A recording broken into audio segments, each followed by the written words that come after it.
Kia ora, welcome to Bustaz. In this video we have part 2 of making a bench out of a giant Macrocarpa slab.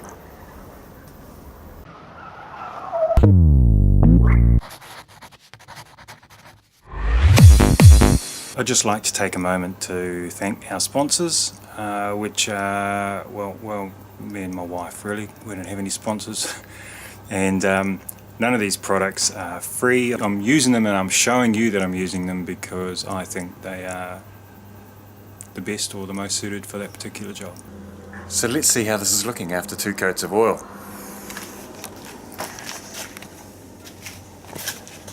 Not bad, really. It probably looks shinier in the video than it really is. It's there's light directly on it. It's got a little bit of sheen, but it's certainly not glossy. What I do notice, however, is some of the problems in the way that I've done it. This is the bottom, so it is really just a test run, but I've certainly picked up a few things. I'm not sure how this is working out. The overlap as I oil it, it looks like I can see the overlap. Hopefully that'll dry out. What I can see is, I wonder if you can see it in the camera. You kind of can. There's a slight ring right where the light's shining there and one on the other side. We have held the orbital sander too long in one spot. And there's a whole bunch of these little bits here. Oh, probably shouldn't touch that, it's still a bit wet. A whole bunch of these bits that are little scuff marks from the belt sander. Quite a lot of them, so I haven't sanded them out fully enough with the orbital. I mean, it is just the bottom. I did rush it. I wasn't too worried about the final product. However, there's definitely something that I can see and will have to take more care with. Beyond that, it's come up quite nice.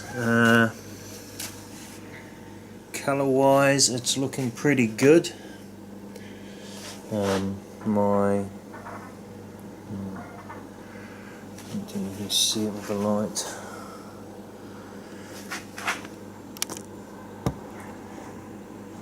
My glitter filled resin is looking okay. I've got a little mark here which I don't know what that is. Looks like it was maybe a bit of water splashed there. A scratch here.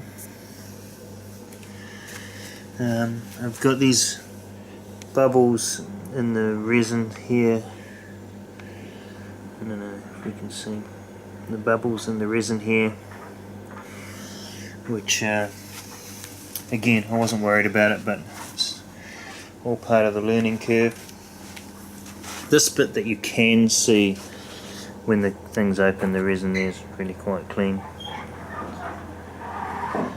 so I'm pretty happy with that.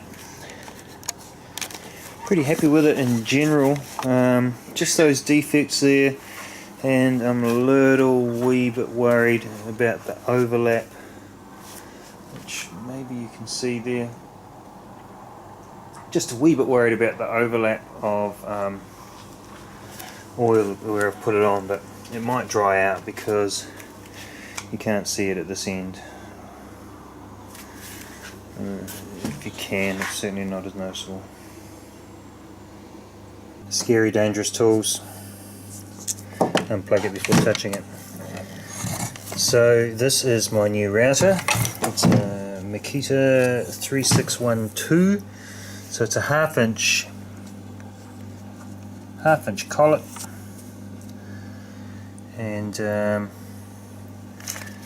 today I bought this routing bit, which is a half inch, and it's 53 mils or 56 mils long, I think, or 56 mils cutting length. which is just enough for cutting through my 56mm or 55mm bench top. So we're going to give that a crack today.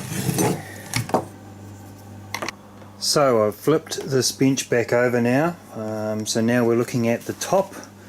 I previously oiled the bottom, stained it to do some testing with epoxy resins and the likes. Now I have tested out cutting off a piece of this with my router.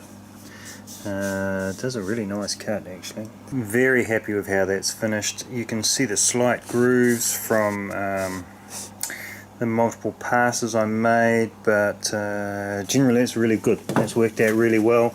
Nice straight cut simply by running the router along a piece of wood as a straight edge.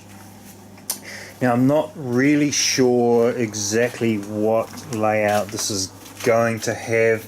I will be having this sink here undermounted pretty much below where it's sitting now, and the only thing that is kind of for sure is this black line is the wall of the bus, or the window if you like, and it runs all the way down here to the end there, which is the only cut I can be reasonably sure of. And I've also got a line across here which will form the end, but the rest of it is a little unknown, so we'll see how we get on there.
So that results in a really nice cut.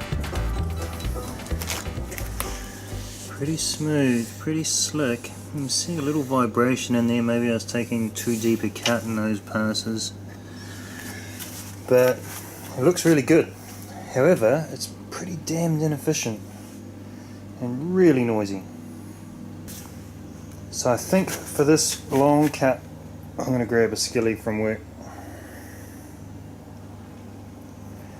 I think it'll just take too long and might wear out my rather expensive bit before I get to cut out the sinkhole, which